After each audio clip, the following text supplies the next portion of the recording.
How's it going, guys? I'm Paul Ryan, your host of the Not ATV Fantasy Show. If you're new to the show, thank you for joining us. And to our original listeners, welcome back. Unfortunately, Dave could not be here tonight, but I am not alone. Joining me tonight for our NFC East discussion is Mr. Jorge Edwards. Jorge, how are you? Man, Paul, I am thrilled. We are, I know it sounds silly, but we're one day closer to the NFL season. I know we got the rest of July and the month of August to get to, but man, I am, training camp is coming around the corner before you know it. As everybody glued to their phones and the latest news source for their favorite team is around the corner. Like, oh, somebody tweaked an ankle. Oh my God, who tweaked the ankle? Or somebody made a big play in practice. I mean, I eat that stuff up. So, being here to talk about the NFC East, which is the division I grew up being a part of, rooting for. I'm honored to be here, and thank you for having me. Hey, the pleasure's all mine, man. Like I said, John had nothing but nice things to say about you. And our last episode, John McGlynn, he nominated you to be a guest on here, man. So I'm excited for tonight's discussion. Hell yeah, man. John's a great guy. John McGlynn, 75 on X, aka Twitter. Great follow, does great work. Great fan. He is a great fan of football and fantasy football, and that's what you'll love to see in this space. There's a lot of negativity in this space. He is not one of those people. He is all positivity. Great individual. Absolutely, man. I really enjoyed our discussion last weekend. He was, we discussed the AFC East, and that's an interesting division. Like you, I'm a big fan of the NFC East, but for a different team, the Dallas Cowboys. So yeah, that just makes this tonight's discussion that much more interesting.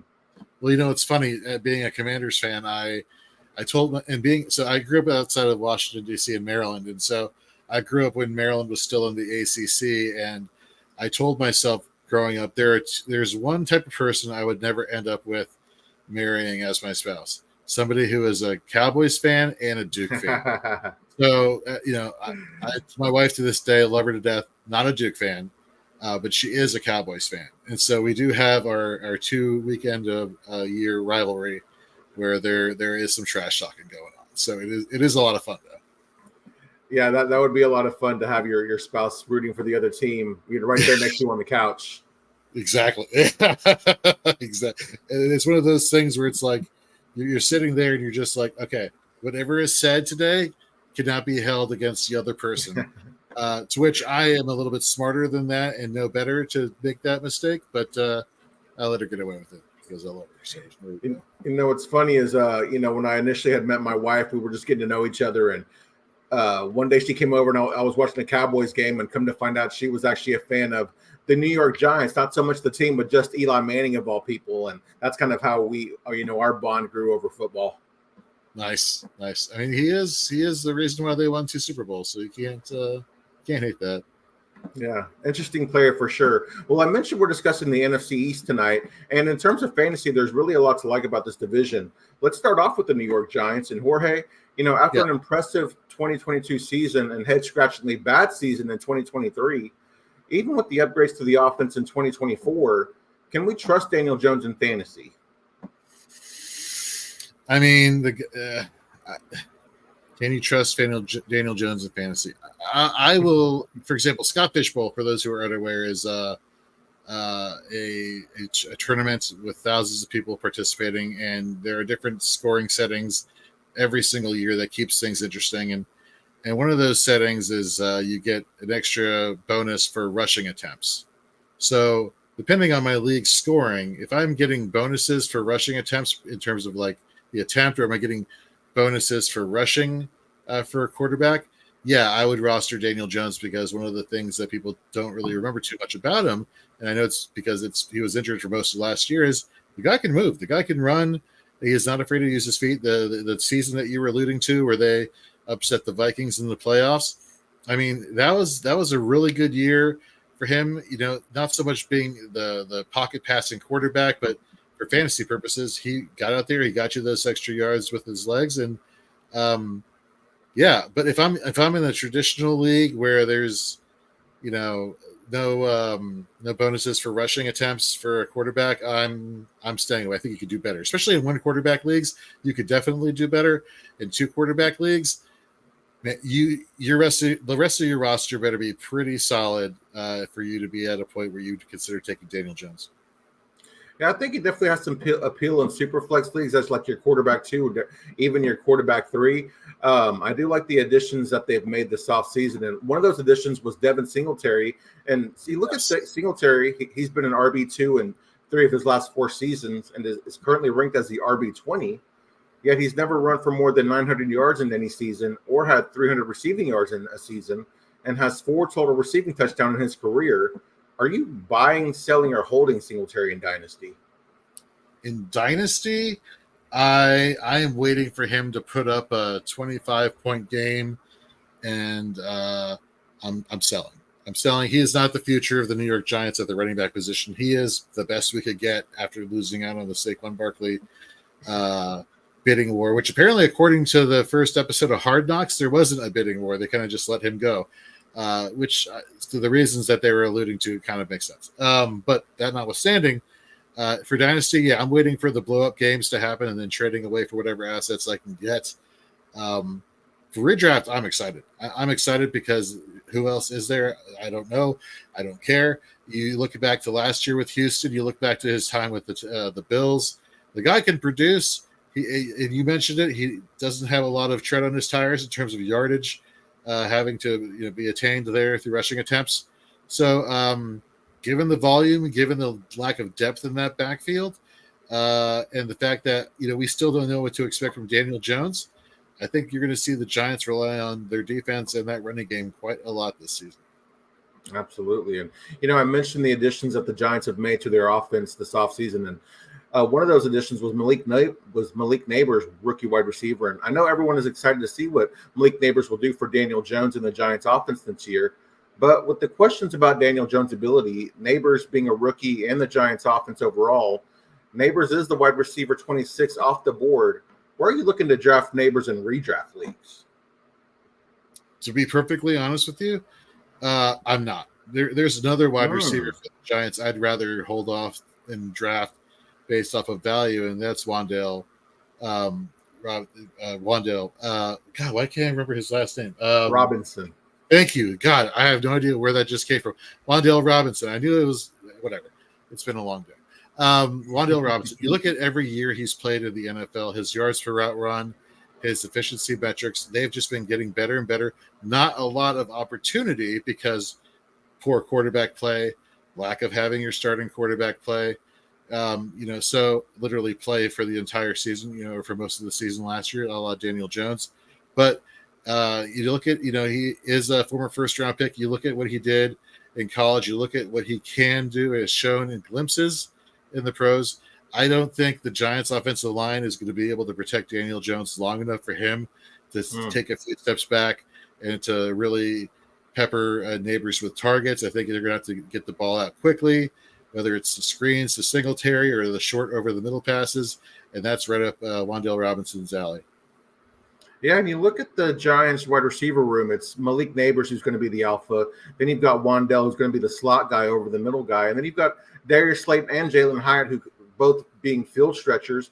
We talked about Devin Singletary, the addition there at running back, but there's a bit of a debate on who the Giants RB2 is between Tyrone Tracy and Eric Gray. And then, I mentioned the wide receivers just now with Robinson, Darius Slayton, and Jalen Hyatt. How are you approaching the Giants' secondary pieces in best ball leagues? Oh, that's a great question. So let's talk about the wide receiver situation with, I like Jalen Hyatt. They drafted him last year, but man, it is hard for me to quit Darius Slayton. I mean, say what you will about him. The guy has his stretches for best ball.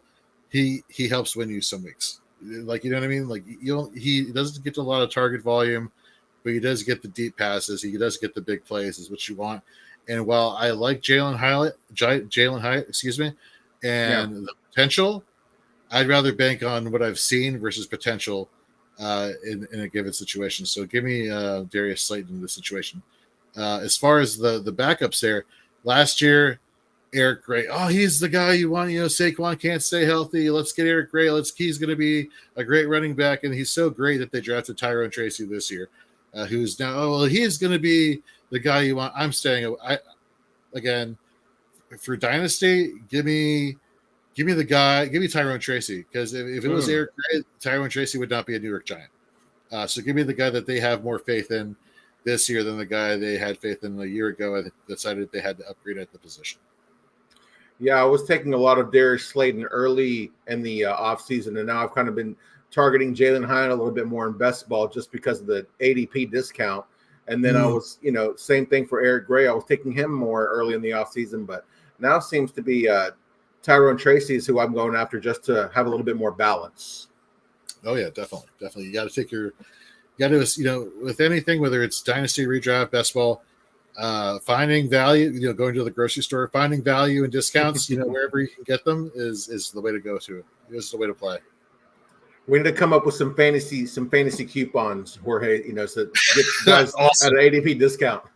That's awesome. I love that. We got to do that. That'd be fantastic. So let's move on to your Commanders here. And, man, I think this guy's really got people excited in Jayden Daniels. And you look at him and his skill set and ability, he could have the best fantasy season of all the quarterbacks in this division, but he is still a rookie playing in a tough division. Are you drafting Daniels ahead of the more proven quarterbacks in the NFC East, like a Dak and Jalen Hurts in redraft leagues? No. Dak Prescott had statistically one of his best seasons, if not his best season last year. I don't see that changing this year.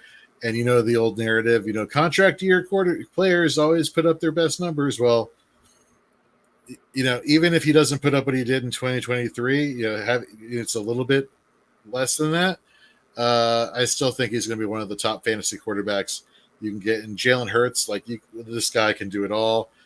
Say what you will about the Eagles down the stretch from a real football point of view, in terms of fantasy football view, Jalen Hurts and his rushing upside, even though Saquon Barkley is there now, I still think you can count on. But Jayden Daniels is somebody that I will be targeting in redraft, especially because given how many skill players there are now, where they're very draftable as your wide receivers 2 and 3. I'll probably be punting the quarterback position and taking a gamble on a Jayden Daniels as my first quarterback, and then as a backup, Jared Goff. I'll probably take a 2 quarterback approach at that point. But I am definitely swinging for the fences, not because I'm a Commanders fan, just because you have that rushing upside. You have what's really impressive to me is his deep ball accuracy. You look at what he did at LSU last year, just fantastic placement with the ball. Doesn't make a lot of mistakes. All the reports you hear out of mini camps and OTAs have all been positive. So there's not smoke. There's not a lot of red flags to go here. The one thing or 2 things that you hear about in terms of the knock on Jayden Daniels at LSU is the guy needs to learn how to slide. The guy takes the hits bad.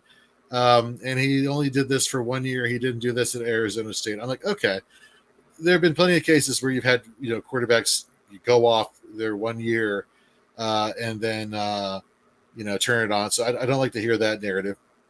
And for real, and again, we're talking fantasy. We're not talking real football. Like for Blake Bortles, horrible NFL quarterback, fantastic fantasy football quarterback, especially the year that he took him to the AFC Championship. You didn't care. He got the garbage time fantasy points. He got you the 20 a game that you wanted. For fantasy, if I can stomach having Blake Bortles on my fantasy team and him averaging 20 points a game, I can take the risk on Jayden Daniels as a rookie. And then, of course, the taking the hits thing. Look, I'm a Commanders fan. I was there during the RG3 years where he was taking hits. There's some PTSD still there from the 2012 season of Haloi Nada hitting RG3 in the leg and that being kind of the end of it. So I am concerned with that. But again, where you're getting him in fantasy drafts, the value, although I think his ADP is currently like quarterback 13 or creeping up there into the mid QB2 range. If I'm drafting now, I'm grabbing him. If he for some reason falls into the QB, late QB1 range, which I don't see that happening unless you're listening to practice reports and like his values being overflated, in which case I'm probably passing. See what I did there? Passing on Jayden Daniels. I'll be drafting him this year. Yeah, I like the idea there of if you decide to wait on quarterback, maybe you draft Daniels to be your QB1, and then you pair him with a safer bet for bye weeks or just if, he's going through those early season struggles and Daniels there. Yeah, 100%. So, after the addition of Daniels, the Commanders' skill players' ADPs have risen during the offseason. Terry McLaurin's ADP is wide receiver 32, and he has the best and most consistent receiver on the Commanders, while Jahan Dotson's ADP is wide receiver 62. He had a promising rookie season, yet suffered from a sophomore slump in 2023. Of the two, who do you prefer in Dynasty? Now that Jayden Daniels is the quarterback, I'll pay up for Terry McLaurin. I know we were just talking about fantasy coupons. Terry McLaurin, he's played with 11 garbage quarterbacks over the course of his career, and I want to say every year he's had, outside of his rookie year, 1,000 yards receiving or damn near close to it. So if he can do that with 11 scrub quarterbacks, I am ecstatic to see what he could do with Jayden Daniels, especially going back to what I was saying earlier about Jayden Daniels and his deep ball accuracy. This is what Terry McLaurin needs. He needs a guy who's on target, who's on point, who can throw the ball wherever he needs to perfectly. I'm paying up for Terry McLaurin. To think that McLaurin's only been in the league for 5 years and he's had 11 different quarterbacks is crazy. It is, right? It's who knew from his first touchdown catch from Case Keenum in Week 1 versus Philadelphia to where he is now. And folks have to remember last year people will be like, oh, Terry McLaurin wasn't as consistent as he had been in previous years. Let's forget he had turf toe. He suffered turf toe towards the end of August, the end of training camp. And, for those who pay attention to that kind of thing, turf toe doesn't just go away. It's not like, we'll put some ice on it, put some dirt on it in 2 weeks or 3 weeks. It's going to be okay. That's going to linger. That's going to linger over the course of the season. It doesn't help that you had Eric Bieniemy as your play caller who didn't know how to scheme open, McLaurin or Jahan Dotson properly to the point where Sam Howell can deliver, all of his yards that he put up last year, passing the ball consistently. So a lot of promise last year, but I think the turf toe injury had something to do with his game. I think this year going in healthy is going to work wonders. Yeah, crazy to think with all the pass attempts that Howell had last year, not a single Commanders receiver had 1,000 receiving yards. Yeah, it's a brand new year. It's a brand new season there, Paul. What can I say, man? It's been an exciting offseason for the Commanders, and they made a bit of an odd move when they signed Austin Eckler in the offseason. When you have Brian Robinson, who's shown he can handle a workhorse role, and Eckler's specialty is receiving the ball, but he admittedly doesn't want a lot of touches and carries. But you look at their complementary skill sets, would you consider drafting both of these running backs on the same team in a best ball league?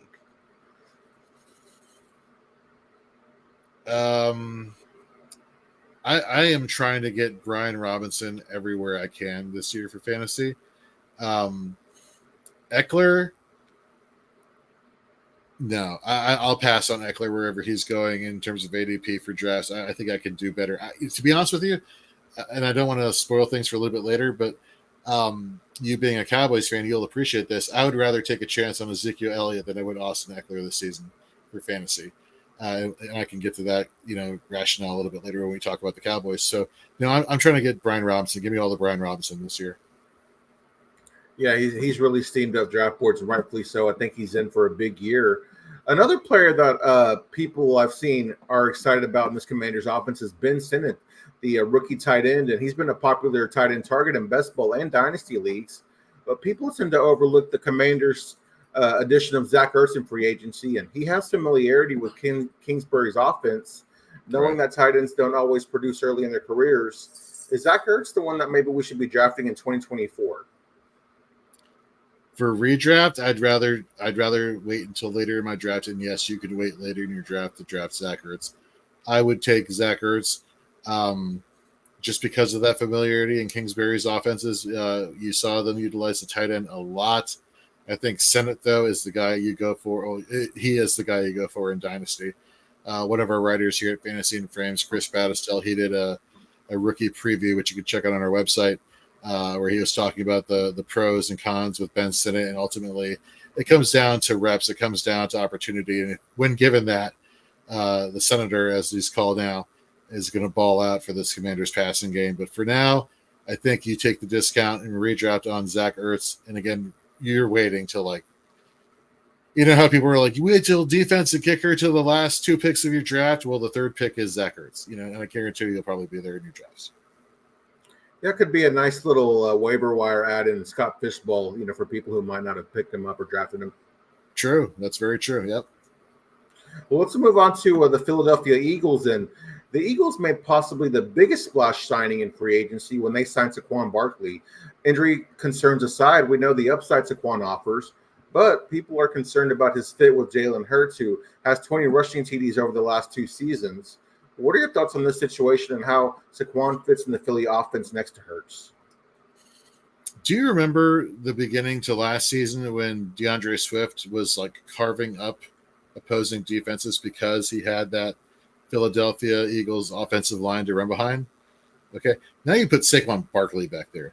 And unlike DeAndre Swift, who kind of has been known to, start things off strong and then fade as the season progresses, Saquon Barkley is going to do amazing things behind the line of scrimmage as soon as he's able to if he remains healthy, which is a concern. He has had some injury history in the past.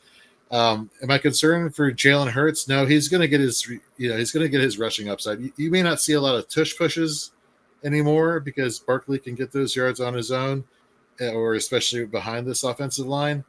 But don't get it twisted. Like, Jalen Hurts is going to get his rushing yards. He's going to get his touchdown. They're going to scheme him open.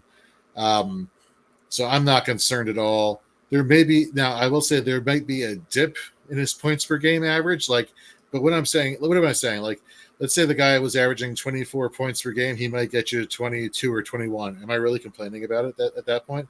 You know what I mean? You're getting QB1 production either way.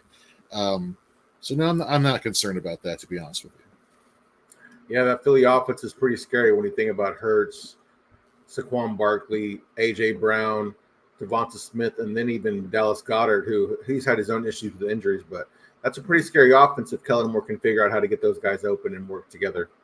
Absolutely. And you hit the nail right on the head. Kellen Moore, I mean, you take away the past couple seasons where Mike McCarthy was tired of him in Dallas, and then he goes to the Chargers, and you think it's going to be a match made in heaven, and then that goes south, and then it's like, people forget, for the seasons he was in Dallas, he was an innovator. People were cheering for him over Jason Garrett any day of the week, and he had success with that offense with Dak and Zeke and Amari, and then when CeeDee came on, CeeDee. So I think last year he got a mulligan, to use a golf term, in Los Angeles with the Chargers, and I think this year you're going to see his style of play calling really take hold of Philadelphia and them do some amazing things. Absolutely. Well, asking a similar question from the flip side, a big portion of Hurts' fantasy points have come from his rushing stats. Does the addition of Barkley limit or increase Hurts' upside? For rushing stats? Yeah. I mean, you don't want your franchise to keep putting himself in harm's way rushing the ball. But one of the things I've noticed about Jalen Hurts over the past 2 years watching him is, like, when he does scramble, he doesn't go for like 5 yards. He gets you those chunk plays. So I think you're going to get the chunk plays. But yeah, having Saquon Barkley there to take some pressure off, needing to rush the ball, man, it depends on scenario. Like, if you need a 4th down, like, I'm trusting Jalen Hurts to get me that 4th down more than Saquon. And I know that sounds crazy, but like, I want the best player on the field to have the ball in his hands to make plays. And Jalen Hurts is that guy. And if you don't think Jalen Hurts doesn't still have the confidence to say, give me the ball, I'm going to go get this 1st down and we're going to go win this game. Like, I don't know what to tell you. The guy is just that good and he's that confident. Now, when we're talking, goal line situations or easy, 3rd down conversions or 2nd down conversions, yeah, Saquon's going to get his. I still am a believer that when push comes to shove and when you need that yard, trust in Hurts.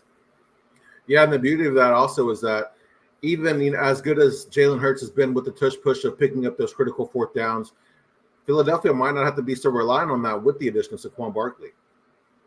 Sure. I mean, they may not even find themselves in that situation because they're up ahead that good or that much in football games. 100%. Yep. Absolutely. I mentioned Devonta Smith, and he seems to be everyone's favorite wide receiver too in fantasy.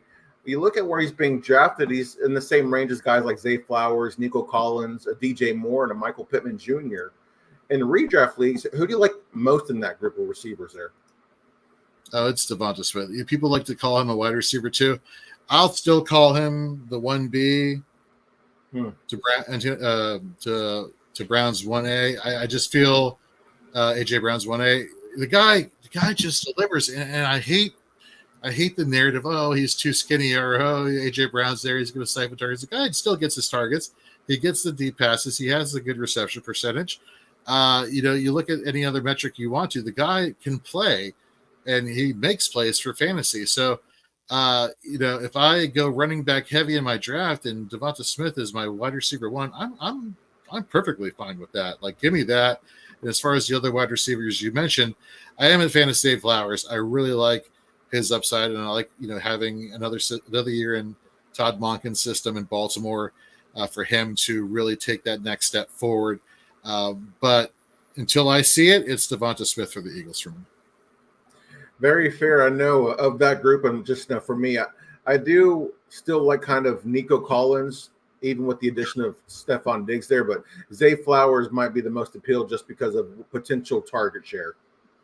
100%. And don't get me wrong, I love Nico too. I acquired him in all my dynasty leagues, and in some redraft leagues, I'm trying to go after him. It's Scott Fishbowl. He was my wide receiver 1. I got him there.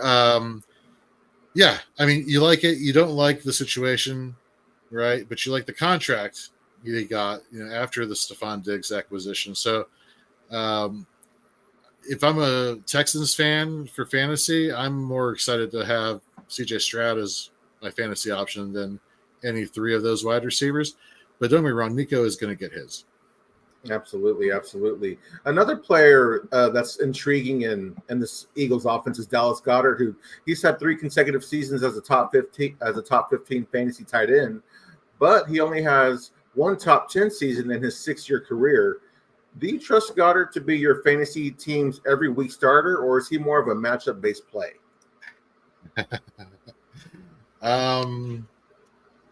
No, to answer both of those questions. Yeah. Okay.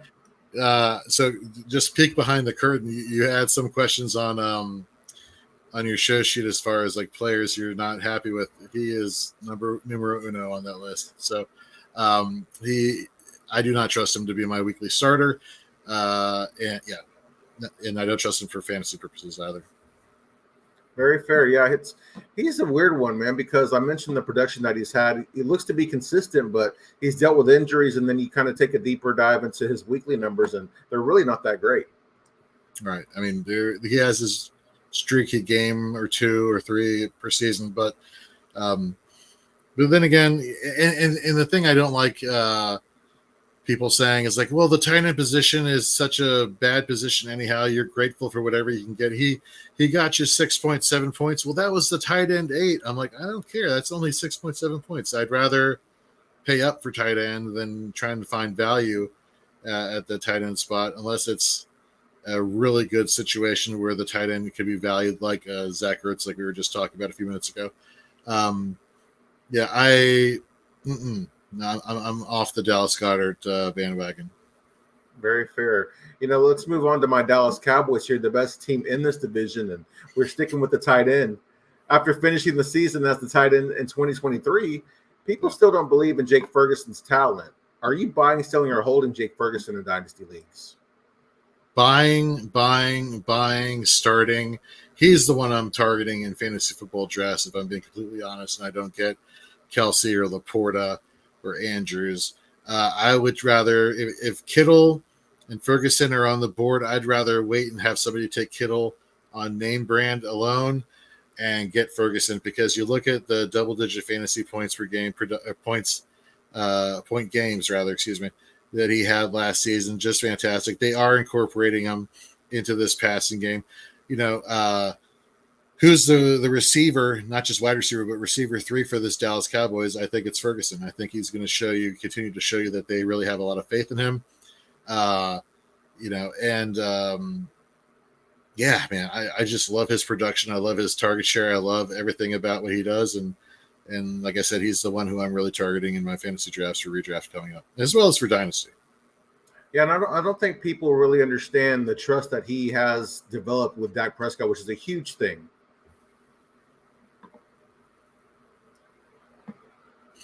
No, 100%. I mean, you look at what happened with Dak Prescott and Dalton Schultz.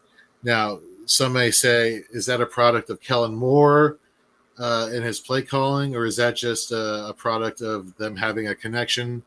I think it's more the latter, and I think you're seeing that because of what you saw in performances with Ferguson this past season. I think he is. I think the Dak connection with him is very strong. Absolutely. Everyone thought Dallas would draft a running back this year, but instead they brought back Ezekiel Elliott to pair with Rico Dowdle and Deuce Vaughn. Zeke is the most proven but older. Rico is a bit of an unknown, and Deuce Vaughn is small but has the most upside. Does this backfield offer any appeal outside of a best ball league for you? No, I actually like I think I mentioned it a little bit earlier. If I'm going 0 RB as my strategy, give me Ezekiel Elliott. Like, he may not be the breakaway 50-yard touchdown scorer like he was when he was a rookie. He may not have that explosiveness anymore. But what he's really good at is short yardage situations and catching the ball. And if you need proof on that, look back at New England last year, how badly the Patriots were. I mean, the Patriots were so bad, the greatest coach to NFL history was like, deuces, I'm out. But Ezekiel Elliott was that bright, shining spot on that offense where he got you those receptions. And in PPR leagues, he probably helped you in a fantasy championship if you were lucky enough to get him off your waiver wire and capitalize on his upside there. And now you look at what's going on in Dallas, like, Rico Dowdle, okay. I mean, he is technically, the RB2 on that team. Deuce Vaughn had a great story. I cried when they showed the video of his dad calling him on draft day and saying, "We're picking you." That was fantastic. Great story. But I think you're going to see Zeke thrown into that RB1 situation. And let's not get it twisted. This Cowboys offense is predicated on passing the ball. They're not going to have to rely on Zeke, because you look at the running back situation for most running backs on teams, it's to alleviate pressure off the quarterback. It's to give some kind of balance. Well, Dallas has showed you, screw your balance. We're just going to pass all over you, and you're just going to sit there and take it. And then we're going to finish you off with Ezekiel Elliott at the end to ice the game. And I think that's their philosophy, and I think that's what you're going to see from Dallas, or at least what they're going to attempt to do this year. Yeah, you look at Zeke, and I thought he was much better than I thought he would be last year in New England. And this year I was kind of not as excited as a Cowboys fan would be with bringing him back. But now that time has passed, I think about what he can do on third down and in the red zone. He's a very appealing fantasy play. Oh, 100%. And like I said, you're getting him at a discount. You can go wide receiver heavy in your leagues. And people are gonna be like, "Oh, Zeke, he's washed. He's just not like, he may be washed from what you were expecting when he was a first round draft pick, but there's still plenty of value there, especially in PPR leagues." Yes, sir. Another interesting discussion has been the battle for the wide receiver 3 position for the Cowboys. And when you look at Dallas's offense in the pecking order, is any wide receiver worth drafting outside of CeeDee Lamb and Brandon Cooks in redraft leagues? No. And let me preface this. I may be a Commanders fan, but the poison that my wife has been spewing in terms of her Cowboys fandom over the years has entered my brain. And there was a wide receiver y'all had up until this coming year he had one good season, and I was all aboard, no matter how badly he produced afterwards, and that was Michael Gallup. And Michael Gallup is not there. The third receiving option is Ferguson. If Gallup's not there, I'm not trusting any other wide receiver there for the Dallas Cowboys. Yeah, it's hard to outside of best ball to trust any of those guys when you think about Lamb, Cooks, and then Jake Ferguson, and then whichever running back. Maybe it's Zeke, maybe it's Dowdle, maybe it's Deuce Vaughn. There's not really a lot more to eat from, if you will. No, sure. I see what you did there. Nice. Yeah, we're gonna do a little keep, trade, cut, and then with a twist, we're gonna do a add buy to this, and we're gonna do this quarterback edition. It's Dak Prescott QB 15. Jalen Hurts, QB4, Jayden Daniels, QB12, and Daniel Jones, QB31. Of those 4 quarterbacks, Jorge, keep, trade, cut, and buy. Keeping, I am keeping Jalen Hurts. I am buying Jayden Daniels, and I'm cutting Dak Prescott just because I don't know where Dak's playing next year. I like Dak this year for redraft. Yeah. Where's he going next year? Is Dallas going to re-sign him to $300 million plus? I don't know. You still got CeeDee hanging over your shoulder. You still got a lot of question marks. So I'll pay up for Hurts just because the guy has not been out of the top 3 in fantasy points per game scoring, I want to say, since the year before their Super Bowl. So give me that. Very fair. I like that. Okay, Jorge, which player from this division do you want on all of your fantasy teams, regardless of format? CeeDee. It's CeeDee Lamb. You look at last year finishing as the number 1 wide receiver in non-PPR, 15.8 points per game. And that's in the non-PPR. That's not even counting receptions. You go to half point, again, wide receiver 1, 19.7, full point, 23.7. You look at his monster targets, 184 last year. He's not going to get 184 this year. Like I'm sorry, like that's an anomaly. You go back to 2022, 156 though, right? 21, 120, averaging 153 a game. Even if he's getting you 153 a game, he's still in the top 5. Nothing has changed from last year to this year. Literally, like they didn't change the running back, they didn't change anything. The play calling is still the same. The philosophy is going to be the same. CeeDee's just going to produce, and he's the most safe, top 10 fantasy pick I think you can get at any position for people this year in their fantasy drafts. Absolutely. I love that answer. For me, with Superflex being the new norm in fantasy these days and elite quarterbacks being the cheat code in 1 QB leagues, I got to go with my guy, Dak Prescott, currently being the 15th quarterback taken off the board. I'll take that discount all day. Oh, I mean, if that's yes, in Superflex league, it's funny that you mentioned in Superflex, like as your second quarterback, like I would be fine in a Superflex league for this year as my QB1. Like don't get me wrong, like I know I just said cut Dak Prescott for the long term, but for the short term, give me Dak Prescott. Like it's no brainer. I don't care that he doesn't show up in the playoffs. My fantasy season is done at the playoffs. You know what I mean? Like I already have my title, knock on wood. Hopefully that's the case. I definitely see that. I would be happy as my QB1. If I was lucky to have him as my QB2, man, my team is pretty set. I have a Superflex dynasty team with Jalen Hurts and Dak Prescott as my quarterbacks. You're just showing off. That's awesome. That's awesome. Yeah. So, who's your favorite sleeper in this division? It's Brian Robinson. And we look at some of the efficiency metrics he had last year. He was a running back 20 and missed tackles force. And again, this is courtesy of PFF. The RB 27 yards after contact per attempt, which I believe he can outperform this year. He had a total in terms of rushing and receiving yards over 1,000, averaged in full PPR 13.2 a game. Here's why I really like him. You take away the numbers, you take away the stats. I look at the coaching. Okay, and I want to tell you, I am excited for Brian Robinson because Anthony Lynn, and you're going to hear his name, I guarantee you, when you're watching Commanders games this season, and that is Anthony Lynn was the running backs coach for the Buffalo Bills back when they had LaShawn McCoy. And last I heard, LaShawn McCoy did pretty well in Buffalo.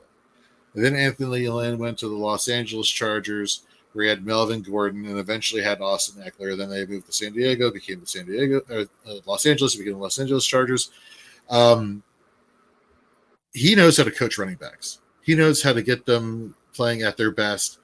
And I believe him with Kingsbury having that explosive offense with Anthony Lynn's coaching, I think you're going to see a tremendous jump with Brian Robinson. Who does he have to compete with in terms of rushing attempt? Rushing attempt, it's Chris Rodriguez. Don't get me wrong. Chris Rodriguez had his moments last year, but he's not Brian Robinson. Eckler is going to take away some of the target share, but even then, he was one of the more efficient running backs. You look at, we talk about last year with Brian Robinson in the receiving game, and everybody assumes, Antonio Gibson was just heads and shoulders above Brian Robinson as a receiver. No, Brian Robinson held his own in terms of efficiency metrics, receiving the ball. He was fourth in yards per outrun amongst all running backs in the NFL last year. So the guy is efficient. The guy can get it done. Like I said, Eckler, I'm not really high on. I think this is the time for Brian Robinson to really show out and show what he can do. I like that answer. A lot. I don't know why people are sleeping on this player, especially after what he did in the last half of the season. But Brandon Cooks is the perfect flex player, in my opinion. He has wide receiver weekly upside and an elite offense, and he's being drafted in the 200s, yet he was the wide receiver 24 from week 6 through 18 in 2023. You know that gif of Ezekiel Elliott with the bowl of cereal where he's just doing the feed me thing? Give me all the Brandon Cooks, man. You want to leave him on the draft board in the waiver wire, or you want to leave him late in drafts? He's not getting past me. So I want him. I want the production. The reason why Brandon Cooks doesn't get a lot of respect out there is because there's say what you want. The fact that this guy gets traded around every couple years to different teams, I mean, that has produced a stigma. For whatever reason, right or wrong, that has produced a stigma. And I think Dallas fans and the NFL in general got spoiled of the Amari Cooper, CeeDee Lamb 1-2 combination. It's like, okay, well, you don't have Amari Cooper anymore. You have to trust in Brandon Cooks, who they brought in as a replacement. So, you like the connection you see there. It's another year in the same system. And like you said, you saw him down the stretch of last year. This is a Dallas team that's going to be airing it out. I'm all about I 100% co-sign on what you just said about Brandon Cooks. All right, with every sleeper and every breakout player, there's always a bust, Jorge. Which player do you think will bust in this division? So it's he finished as a tight end 14 last year. He's going in PPR as the ADP wise tight end 13. So I guess from that perspective, he's not really a bust. He's kind of what you're getting. But in terms of what you might blindly think, well, this team is just really good, they're going to get everybody to be fantasy relevant. It's Dallas Goedert, and I was kind of talking about him a little bit earlier. He was the tight end, 18 in yards per out run. He had a dismal 42% contested catch rate. And when I think about my tight ends, I want my tight end to out-muscle guys getting passes. When he's only doing that 42% of the time, that's not great. He only had an average when targeted. He only gave the quarterback an average passer rating when he was targeted, which is kind of like I want a short-handed tight end who makes my quarterback look good. Well, he wasn't doing that for Jalen Hurts, which is why Jalen Hurts was throwing it to everybody but Dallas Goedert for the most part, or at least consistently last year. And now you have to compete with targets, AJ, Devontae, Saquon out of the backfield, plus you have the scrambling upside with Jalen Hurts. I feel like, again, you're in a situation for Philadelphia where it's just he's that 1 or 2 game a year producer, and then what are you getting? Again, I would rather pass on Goddard and get Ertz later, for example. Very fair, yeah. I like that.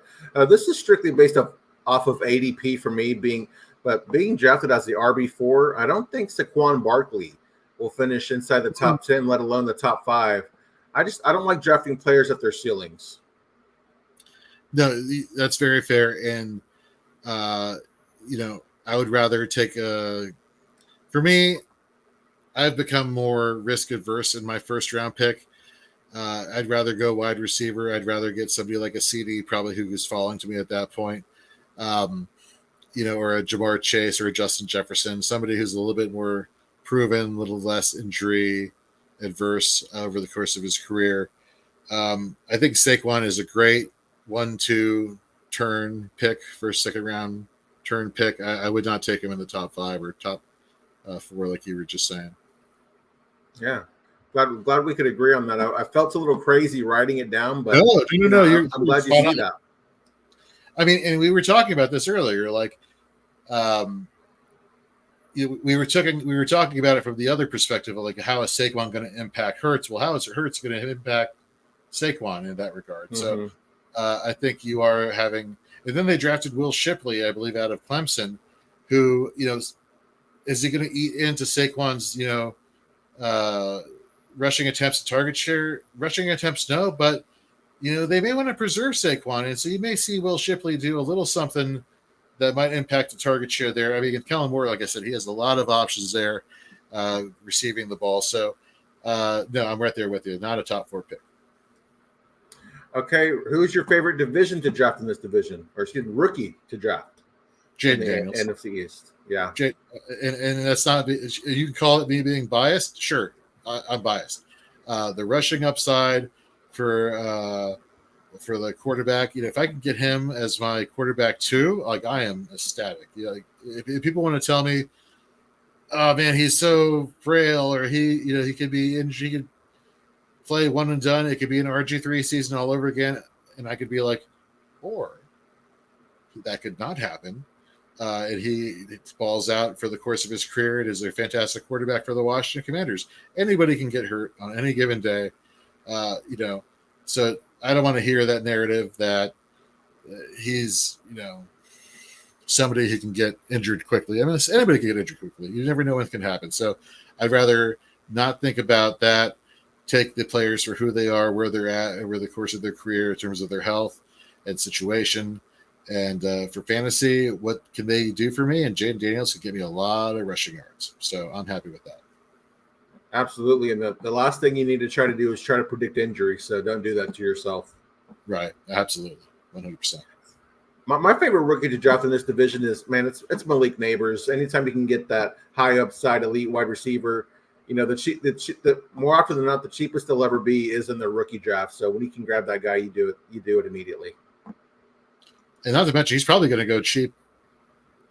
Like Marvin Harrison is the rookie wide receiver who people are saying is a top 12 pick, or at least a high second round pick.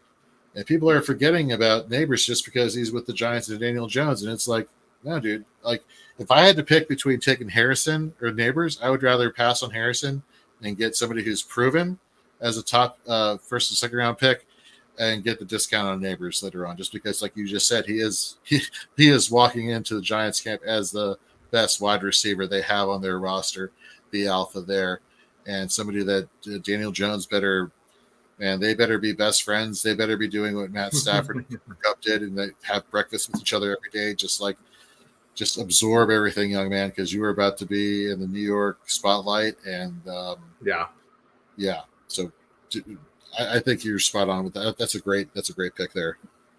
All right, here we are with the Fantasy Edge. And Jorge, I want you to share an account, a site, a podcast, or other resource you like and use that you feel gives you an edge in fantasy.